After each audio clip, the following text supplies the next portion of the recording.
యోసేపును జ్ఞాపకం చేసుకోండి.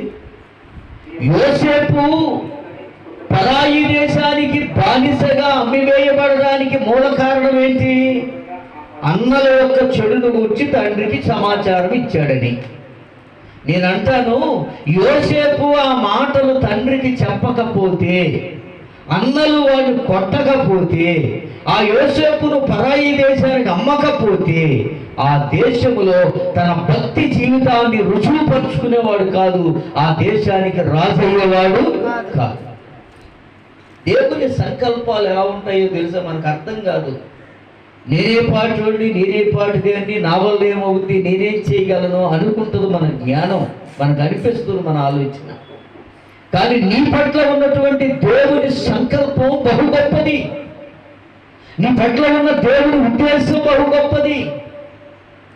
మనం ఏమై ఉన్నామో అది దేవుని కృప వలనే అయ్యున్నామని ఆయన చిత్తములో, ఆయన ఏర్పాటులో, ఆయన సంకల్పములో మనలను గూర్చి ఏమి ఉద్దేశించాడో అది తప్పక ఆయన జరిగిస్తాడు. హల్లెలూయా.